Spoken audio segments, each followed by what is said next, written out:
अस्सलाम वालेकुम। आप देख रहे हैं फुजैल जतोई यूट्यूब चैनल और मैं आपको अपने नए नए व्लॉग में खुशामदीद कहता हूँ। इंतहाई अहम खबरें हैं बानी एमकेएम अल्ताफ़ हुसैन साहब के लिए।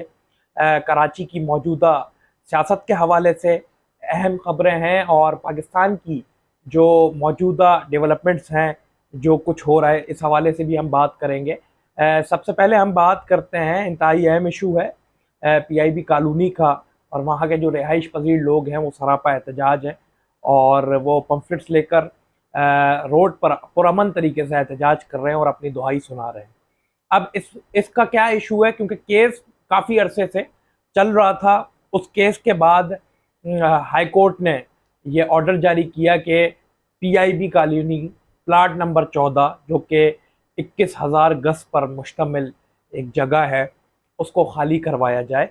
अब इसका सिनेरियो क्या है? इसका सिनेरियो ये है कि पीर इलाही बख्श साहब ने जब लोग इंडिया से हिजरत करके आए थे तो उन्होंने ये जगह उनको दी थी और उस टाइम के वहाँ के लोगों का कहना है कि उस टाइम के हमारे पास डॉक्यूमेंट्स भी मौजूद है। लेकिन उनकी जो औलाद है, उन्होंने कोई केस फाइल किया था और पीर मज़हरुल हक साहब भी इसमें खामोश तमाशाई हैं और मुजरमाना खामोशी सिंध गवर्नमेंट की भी है और सिंध गवर्नमेंट बराह रास्त हमें इन्वॉल्व नज़र आ रही है, क्योंकि जिस तरीके से वो बिल्कुल खामोश तमाशाई बन के बैठी हुई है और आवाज़ एमकेएम पाकिस्तान भी नहीं उठा रही, जबकि एमकेएम का एक वोट बैंक है।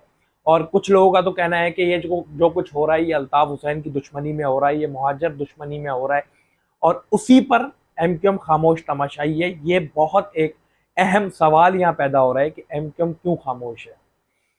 अब इस पे भी हम बात करेंगे, लेकिन इससे पहले मैं बात करूं कि 27 फरवरी वाले दिन की कॉल दी है टीएलपी ने। पेट्रोल की मसनूआत जो कि बढ़ी हैं, 22 रुपये एक साथ बढ़े हैं, 272 रुपये फ़ी लीटर पेट्रोल फ़रोख्त हो रहा है। गरीब आवाम पिस रही है, गरीब आवाम पर महंगाई के बम गिराए पे गिराए जा रहे हैं और आवाज़ कोई नहीं उठाने वाला।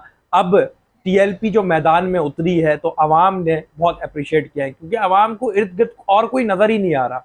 जो लोग पीटीआई की हुकूमत में 13% महंगाई पर चिल्लाते थे और जिन्होंने अलहदगी इख्तियार कर ली थी, जी मैं बात कर रहा हूँ एमकेएम की, जो कि इत्तेहादी थे, उसके बाद अलहदगी इख्तियार की, वो अब इस महंगाई में, जबकि 28% से जायद की महंगाई हो गई है, उस पर साथ भी बैठे हुए हैं, वजारतों के भी मज़े लूट रहे हैं।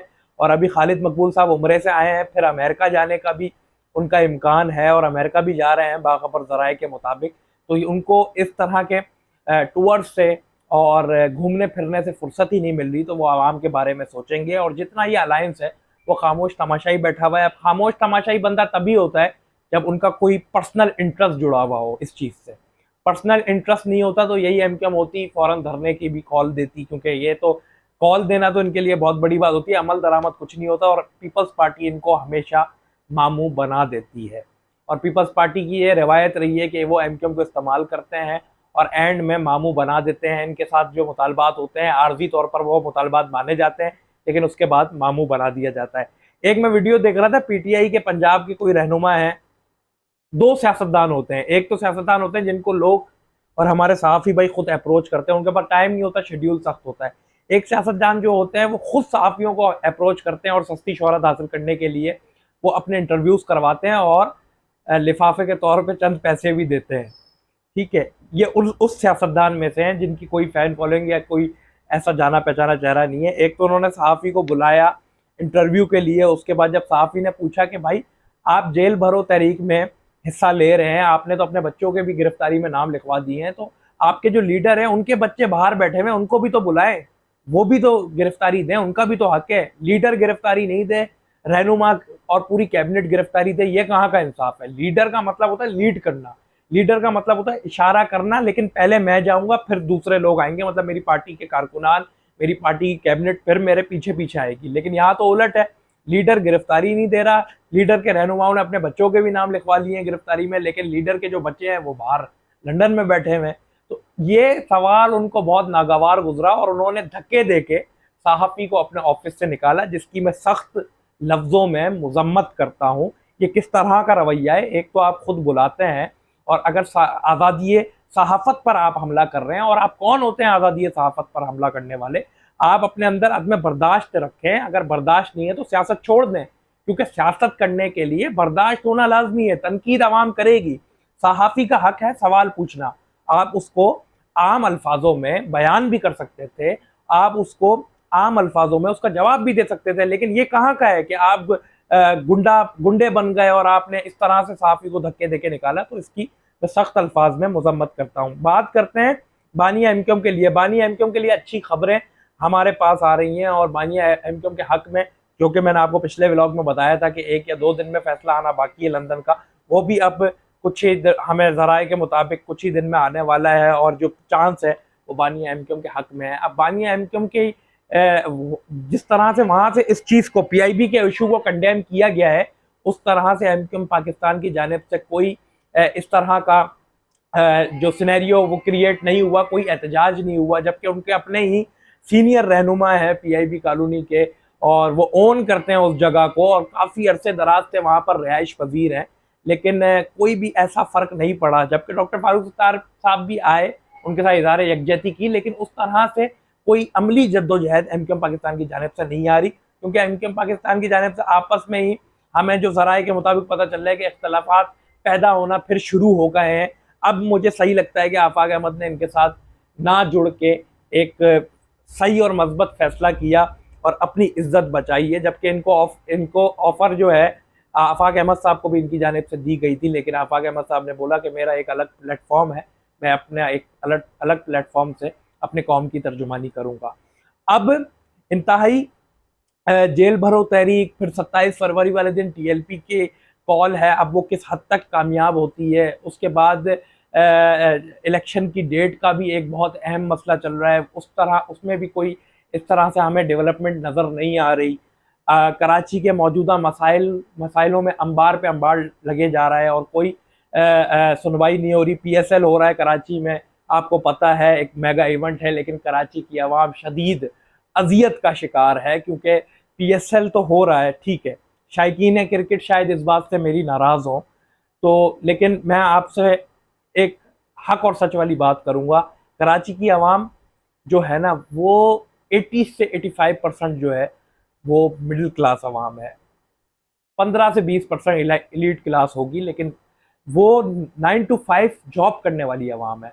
और 9 to 5 जॉब करती है तो उसके बाद 9 बजे निकलती है, 10 साढ़े 10 बजे ऑफिस पहुंचती है, या 7 बजे निकलती है, 9 बजे पहुंचती है, सिर्फ इस बिना पर कि पीएसएल चल रहा है। और जब सिक्योरिटी के मामलात बेहतर नहीं है, जब आपके पास कोई बी पॉइंट नहीं है, आप शहर के बीचों बीच मैच करवा रहे हैं, ठीक है कराची में होना चाहिए मैच, लेकिन उसके लिए कोई अलग आपको स्टेडियम देखना चाहिए। आप हाईवे की जानिब बहरिया टाउन वाला स्टेडियम यूज़ करें, लेकिन ज़रूरी नहीं है, ये कहीं नहीं लिखा कि नेशनल स्टेडियम में ही मैच होना चाहिए और कराची की आवाम को अजियत में डाला जाए। पेट्रोल 272 हो गया ट्रैफिक की वजह से, जिसका 1 लीटर पेट्रोल लगेगा उसका 2 लीटर लगेगा, क्योंकि ट्रैफिक शदीद जाम, ठीक है, रोड रास्ते बंद कर दिए जाते हैं, सिक्योरिटी हाई अलर्ट होती है, हमारे पुलिस जवान रेंजर्स के जवान खड़े हुए होते हैं और रोड रास्ते बंद है क्योंकि सिक्योरिटी रीजन की वजह से। अब इसका कोई भी दूसरा ऑप्शन निकालना चाहिए ताकि कराची की आवाम को रिलीफ मिल सके। शायकीन क्रिकेट ज़रूर है कि मैच होने चाहिए, ठीक है, एक अच्छा इमेज जा रहा है पाकिस्तान का, लेकिन आपने देखा था हाल ही में केपीओ में क्या हुआ है, उसके बाद भी हमारा एक मेगा इवेंट हो रहा है।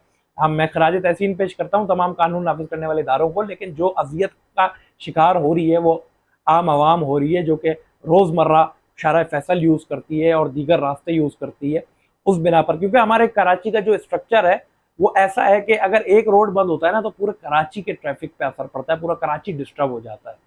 तो ये कराची का स्ट्रक्चर कुछ इस तरह से बना हुआ है, तो इस पर भी थोड़ा गौर व फिक्र करना चाहिए।